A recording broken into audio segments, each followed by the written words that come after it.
నీ ముందు గోడ ఉందని ఊహించు. నువ్వు దాని లోపలికి వెళ్ళగలవా? అదే గోడను దాటి మరలా అవతల కనిపించగలవా దూకకుండా? అసాధ్యం కదా. కానీ విశ్వంలో అది అసాధ్యం కాదు, సాధ్యం. క్వాంటమ్ టన్నెలింగ్ నిజంగా జరుగుతుంది. అణువుల లోపల ఉండే టినీ పార్టికల్స్, వాటికి గోడ అనే కాన్సెప్టే లేదు. ఎంత ఎత్తు అడ్డం ఉన్నా అవి పట్టించుకోకుండా దాటిపోతాయి. ఇది ఎలా సాధ్యం? ఎందుకంటే క్వాంటమ్ వరల్డ్ లో వస్తువులు పార్టికల్స్ గా కాదు, వేవ్స్ గా బిహేవ్ చేస్తాయి. వేవ్ అంటే ఒక భాగం అడ్డంకిని దాటిందంటే పార్టికల్ కూడా దానితో పాటు దాటగలదు. ఈ మిరాకిల్ నే క్వాంటమ్ టన్నెలింగ్ అంటారు.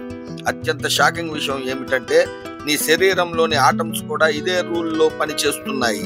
మనము కనిపించే ప్రపంచంలో నిలబడడం కూడా ఇలాంటి క్వాంటమ్ రూల్స్ వల్లే.